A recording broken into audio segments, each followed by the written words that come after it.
নমস্কার, আমি সুখদেব মণ্ডল। মহৎ হতে চান, প্রতিষ্ঠিত হতে হবে। প্রতিষ্ঠিত হতে চান, সফল হতে হবে। সফল হতে চান, শিখতে হবে। আর শিখতে গেলে সময় দিতে হবে। তাই আমার এই বাণীটা আমার মনে হয়েছে এইরকমই, আমি যেটা বললাম এই পদ্ধতিতে গেলে মানুষ তার জায়গায় পৌঁছাবে, প্রতিষ্ঠিত হবে। তাই মন দিয়ে শুনবেন, আপনারা দেখতে থাকুন মণ্ডল বাবুর পাঠশালা। আজকের যে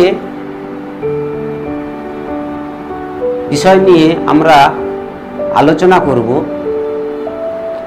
সেটা হলো অনেক পরিবারে সাধভক্ষণ অনুষ্ঠানের আয়োজন নিয়ে অসম্মান ও অভিমানে রয়েছে অনেক পরিবার। তাই আমাদের পরিবারে এই সাধভক্ষণ অনুষ্ঠানের আয়োজন নিয়ে অসম্মান এবং অভিমানে মনে মনে সবাই জ্বলছে। সেই এই রকমই অনেক পরিবারে হয়তো বা অনেক বংশে হয়তো এটা হতে পারে। সেই কারণে আজকের এইটা নিয়ে আলোচনা। এই ধরনের আলোচনা হয়তো আগে কখনো শোনেনি, তাই এই আলোচনা করছি, একটু শুনবেন। আমাদের বংশে সাধভক্ষণ অনুষ্ঠানের আয়োজন নিয়ে অসম্মান ও অভিমান নিয়ে বিতর্কিত আছে। আমার বাবার 4 ভাই,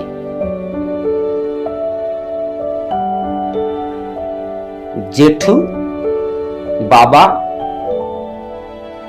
আর 2 কাকু। জেঠু 4 ছেলে, বাবার 3 ছেলে 2 মেয়ে। এক কাকুর 3 ছেলে 5 মেয়ে। আর এক কাকুর 2 ছেলে 1 মেয়ে। এই হলো আমাদের বংশের একটা পার্ট। তা বর্তমান এই বংশের আমার বাবা, জেঠু, কাকুরা কোনদিন একে অপরের বৌমা ও মেয়েকে সাধভক্ষণ অনুষ্ঠানের আয়োজন করে। কি বললাম? আমার বাবা, কাকু, জেঠুরা, মানে আমার বাবা, কাকু, জেঠু, এই তো 4 ভাই। তো ইনারা কোনদিন একে অপরের বৌমা ও মেয়েকে নিয়ে সাধভক্ষণের অনুষ্ঠান করেনি। আর এই সাধভক্ষণ অনুষ্ঠানের আয়োজনে কখনো উপস্থিত হয়। বৌমা ও মেয়েরা জেঠু ও কাকুর আশীর্বাদ থেকে বঞ্চিত হয়েছে এবং বৌমা ও মেয়েরা অভিমানে মনে মনে জ্বলছে। এইভাবে আমাদের বংশের এই যে প্রজন্মটা, এই প্রজন্মে চলতে থাকে। এই প্রজন্ম সাধভক্ষণের অনুষ্ঠান থেকে বঞ্চিত হতে থাকে এবং শেষে প্রশ্ন ওঠে, সাধভক্ষণ অনুষ্ঠানের আশীর্বাদ থেকে কেন আমরা বঞ্চিত? এই প্রশ্নের উত্তর খুঁজতে গিয়ে আমি আমার মায়ের কাছ থেকে জানতে পারি যে সাতভক্ষণের অনুষ্ঠানের যে আয়োজন করা হয়, সেই আয়োজনে বাবাকে, কাকু, জেঠু একে অপরকে কোনোদিন নিমন্ত্রণ করে না, কোনোদিন করেন। মানে বাবা, কাকু, জেঠুরা নিজের বৌমা এবং নিজের মেয়ের যে সাতভক্ষণ অনুষ্ঠানের আয়োজন যে করে, কিন্তু একে অপরকে, মানে বাবা যদি অনুষ্ঠান করে তার দু ভাইকে নিমন্ত্রণ করে না, কাকুরা যদি অনুষ্ঠান করে তো দু ভাইকে আমন্ত্রণ করে না, জেঠু যদি অনুষ্ঠান করে তার দু ভাইকে অনুষ্ঠান করে না। তাই জন্য বলছি, বাবা, কাকু, জেঠুরা নিজের বৌমা এবং মেয়ের সাতভক্ষণ অনুষ্ঠানের আয়োজন করলেও একে অপরকে নিমন্ত্রণ করে না।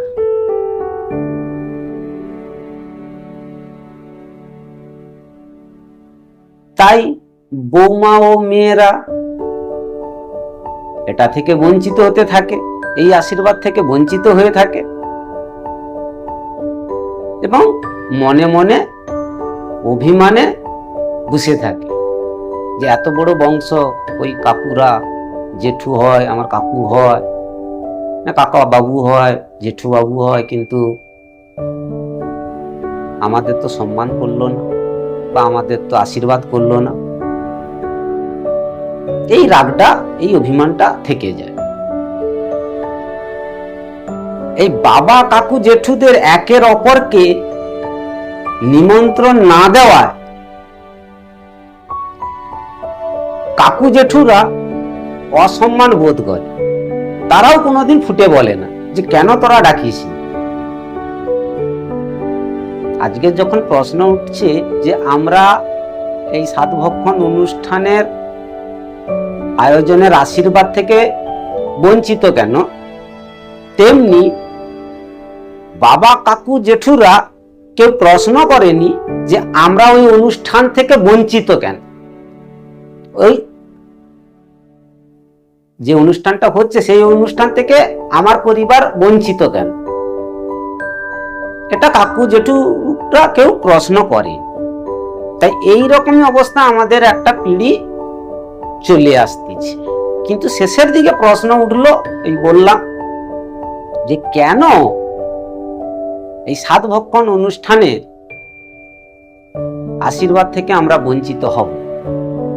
এই সাতভক্ষণ অনুষ্ঠানে ধরুন কোন এক, আমি আরো বিস্তারিত ভাবে ভেঙে বলছি, কোন এক পরিবারে বাবা, কাকু, জেঠু কোন এক পরিবারে সাতভক্ষণের অনুষ্ঠানের আয়োজন হওয়ার আগে একটা নির্দিষ্ট একটা তারিখ ঠিক হয় এবং সেই তারিখে যেহেতু বৌমার সাতভক্ষণের আয়োজনের অনুষ্ঠান আয়োজন করেছে, তার একটা তারিখ ঠিক হয় এবং সেই তারিখে বৌমার বাপের বাড়ি থেকে খবর নেয় বা খবর নিতে আসে যে কবে, ওই তারিখে আপনাদের কতজন পরিবারের কতজন উপস্থিত থাকবে, সেই অনুযায়ী ওনারা এই অনুষ্ঠান করার জন্য এগিয়ে আসে। সেখানে কি করে, বাবা, জেঠু, কাকুরা নিজেদের ওই পরিবার বাদ দিয়ে বংশের আরো দুই, বাবা করলে জেঠু কাকুকে বাদ দেয়, জেঠু করলে তার দু ভাইকে বাদ দেয়, কাকু করলে তার দু দাদাকে বাদ দেয়। সেই কারণে ওই অনুষ্ঠানে উপস্থিত হতে পারে না, কিন্তু মনে মনে আমাকে ডাকলো, এটা কোনোদিন ইনারা ফুটে বলে না, আমি কোনোদিন বলতেও শুনি। কিন্তু বৌমার তো নতুন, বৌমা তো নতুন, তিনি তো এত ভিতরের খবর জানে না।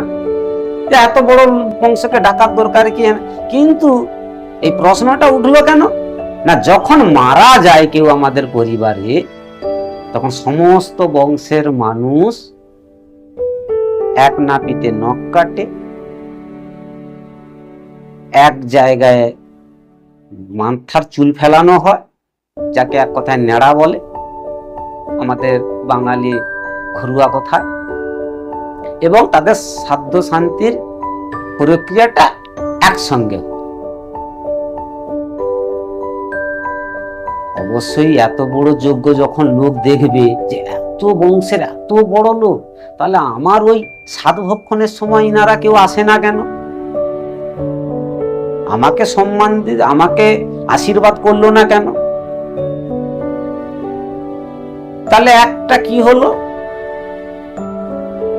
যে বাবা কাকু জেঠুরা নিজেদের বৌমার সাধভক্ষণ অনুষ্ঠান আয়োজন করেছে, কিন্তু একে অপরকে নিমন্ত্রণ না দেওয়ায় উনার বৌমা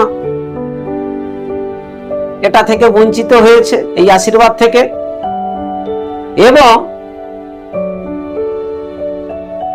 কাকু জেঠুরা যাদের প্রোগ্রাম হচ্ছে, বাকি যদি দুজন পড়ে থাকলো, তিন ভাই পড়ে থাকলো, তারা মনে মনে অসম্মান বোধ করতে থাকে, আমাকে বাদ দিয়ে অনুষ্ঠান করা।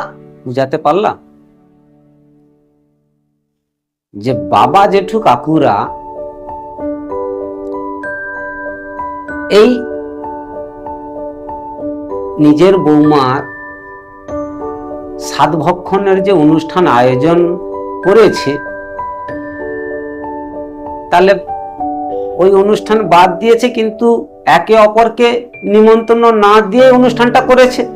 স্বাভাবিকভাবে বাবা জেঠু কাকুর যারা নিমন্ত্রণ পেল না, তারা অসম্মান বোধ করেছে, কিন্তু এই অসম্মান বোধের কথা কেউ তুলে ধরে। কিন্তু বৌমা তো নতুন, এই বৌমা নতুনের জন্য তিনি তো এসব বুঝলো না, সবে এসেছে, তা তিনি এটা থেকে আশীর্বাদ থেকে বঞ্চিত হয়েছে। এবং এই আশীর্বাদ যে পেল না, এই অনুষ্ঠানের যে বাকিরা এলো না, অংশগ্রহণ করলো না, আশীর্বাদ করলো না। আমাদের পরিবারে কেউ যদি মারা যায়, কি হয়, এই বংশের সমস্ত মানুষ এক জায়গায় নখ কাটে, নেড়া হয়, মানে যেটাকে বলা হয় মাথার চুল ফেলে দেওয়া হয়, এবং শুদ্ধ শান্তি করে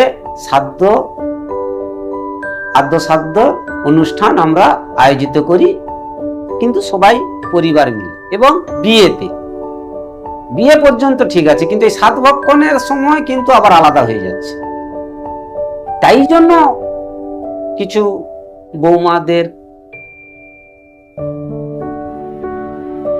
মনে মনে তো অভিমান হবে না, তাই তিনি একটা প্রশ্ন করেছে। সেই প্রশ্নের জবাবে আমি এই পরিবারের কথা তুলে ধরলাম, যে এই কারণে বঞ্চিত হয়েছে। ভুলটা তাহলে কথা এক হচ্ছে, যাদের অনুষ্ঠান বাবা কাকু জেঠু, যাদের বৌমার অনুষ্ঠান, উনারা সবাইকে যদি না ডাকে, উনারা সবাইকে যদি না আমন্ত্রণ করে, উনারা যদি সবাইকে না নিমন্ত্রণ করে, এই অনুষ্ঠানের আশীর্বাদ থেকে বঞ্চিত হবে। কারণ ওনাকে এক প্রকারে অসম্মান করা হলো। বংশের লোককে বাদ দিয়ে অনুষ্ঠান করব, কিন্তু বংশের লোকের কাছ থেকে আমি আশীর্বাদের আশা করব, এই দুটো জিনিস তো এক হতে পারে না। তাই আমার মনে হয় প্রথম ভুলটা, যে পরিবারে এই অনুষ্ঠিত হবে, তারা যদি না ডাকে, তারা যদি না নিমন্ত্রণ করে, এই আশীর্বাদ থেকে বঞ্চিত হতে থাকবে। এটাই ছিল